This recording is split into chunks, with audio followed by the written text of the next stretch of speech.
Direktorat Reserse Narkoba Polda Sumsel, musnahkan narkoba jenis sabu dan ekstasi hasil ungkap kasus bulan Januari dan Februari tahun 2024 senilai 100 miliar. Bertempat di lapangan Apel Mapolda Sumsel, Jumat tanggal 23 Februari tahun 2024. Narkoba ini hasil ungkap kasus dari 12 laporan polisi LP dengan 22 tersangka, dengan perincian narkoba yang diamankan sebanyak 108.997,91 gram dan ekstasi sebanyak 134.487 butir. Setelah disisihkan untuk pemeriksaan lab untuk sabu sebanyak 3,37 gram dan pil ekstasi sebanyak 7 butir, dan disisihkan untuk pengadilan untuk sabu sebanyak 70 gram dan pil ekstasi sebanyak 57 butir.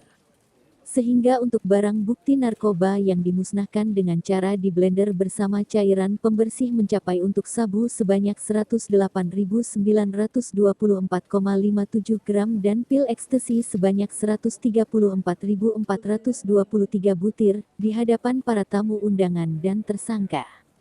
Kapolda Sumsel, Irjen Pol A. Rahmat Wibowo mengatakan jika pemusnahan yang dilakukan Polda Sumsel sebagai bentuk tanggung jawab dan menghindari penyalahgunaan batang bukti oleh petugas dan pemusnahan tersebut telah diatur oleh undang-undang.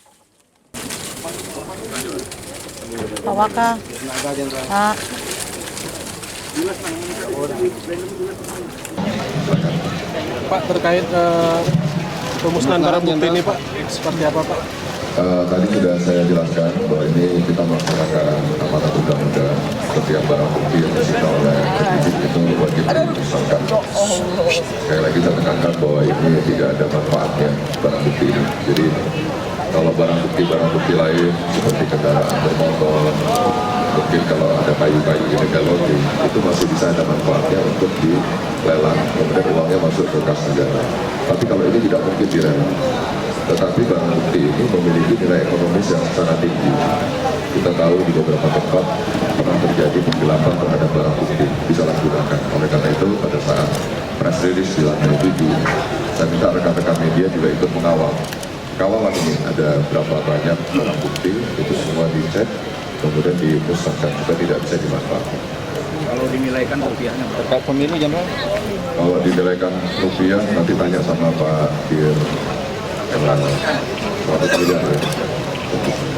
Jenderal, dengan barang bukti yang banyak ini apa hikmah yang bisa diambil dari pemberantasan narkoba di Sumsel? Hikmahnya kalau menurut saya semakin banyak itu bagus, semakin banyak memakainya. Jadi prestasi Polri mungkin membanggakan, tetapi di sisi lain kalau saya melihat itu menyedihkan karena masyarakat kita kesadaran terhadap pencegahan penanggulangan narkoba tidak untuk menjadi pemakai itu belum masuk sampai ke desa-desa. Sekarang narkoba itu sudah sampai di desa-desa. Yang di Banyuasin kemarin itu setelah saya cek, lokasi pestanya itu 45 menit dari Polsek terdekat Palang Kelapa. Nah di situ ada tokoh-tokoh masyarakat.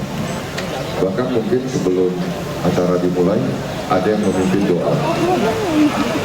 Dengan adanya meja remix itu saja sudah indikasi. Nah masyarakat kita kalau nggak ada remix nggak rame gitu. Nah, saya sudah melarang karena apa? Remix itu akan mengundang pemakai narkoba. Remix dilarang di Musirawas. Tetangganya lagi kebanjiran, dia pasang musik remix. Kemudian dia melakukan gerakan-gerakan yang seolah-olah dia mengkonsumsi narkoba seperti itu maksudnya. Berarti kan sudah parah sekali. Dan ini tugasnya siapa? Di dulunya. Nah, karena itu dari pada saat sambutan, saya minta seluruh pihak itu punya komitmen untuk pencegahan penggunaan penyalahgunaan narkoba ini. Kalau ada yang meninggal, Polri disalahkan itu tidak menjadi tanggung jawab kami. Tetapi di hulunya ini banyak sekali instansi yang bertanggung jawab. Saya sepakat dengan Kepala BNN Provinsi Sumatera Selatan. Penanggulangan narkoba itu harus kita perangi seperti kita pada saat penanggulangan COVID.